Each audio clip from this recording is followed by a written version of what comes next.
Sixième parole de Jésus sur la croix.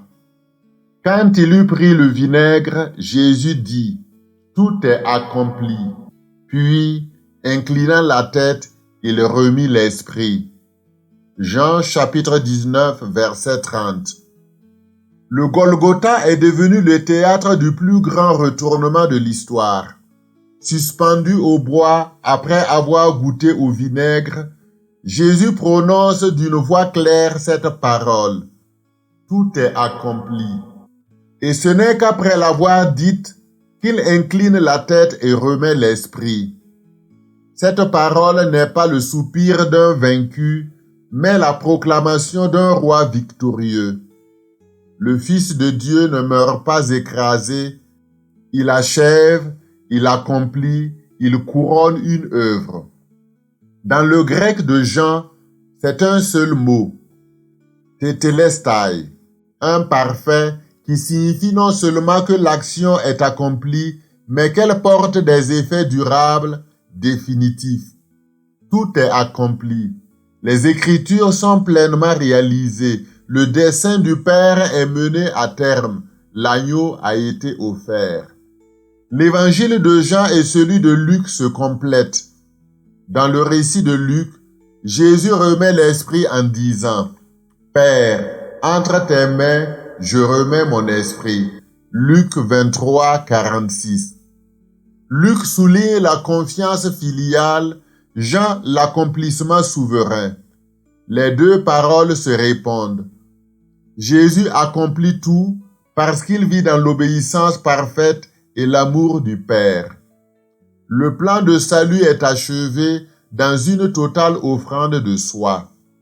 Tout est accompli et tout commence. Par cette parole, Jésus met fin à la distance entre Dieu et l'humanité. Ce n'est pas la fin d'un parcours, c'est l'achèvement d'une mission.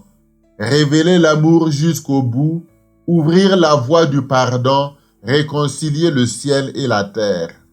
La dette du péché est payée. L'acte d'accusation est effacé.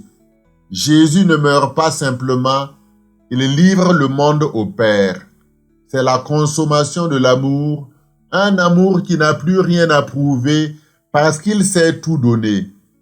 Sur la croix, Jésus ne dit pas « j'ai échoué », mais « j'ai aimé jusqu'au bout ». Dans notre époque marquée par l'inachevé, projet avorté, relations brisées, paix fragile, cette parole résonne avec une force inouïe. Qui peut aujourd'hui dire honnêtement « tout est accompli » ? Nos vies sont souvent fragmentées, désorientées, déchirées entre le trop tard et le pas encore. Mais voici la bonne nouvelle. Le Christ a accompli ce que nous, seuls, n'aurions jamais pu accomplir. Il a rétabli le lien, ouvert la brèche, porté le poids. C'est dans ce tout qu'il faut inscrire notre propre histoire, nos combats et nos désirs de résurrection. Et toi, mon frère, et toi, ma sœur, quel est ton tout?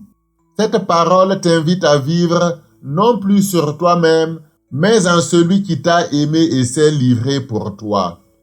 Tout est accompli.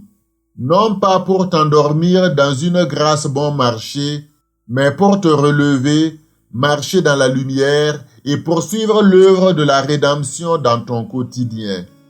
Aimer jusqu'au bout, pardonner l'irréconciliable, servir même quand c'est dur, voilà comment incarner cette parole. Pas en se disant que tout est fini, mais que tout est désormais possible, car le Christ a tout accompli.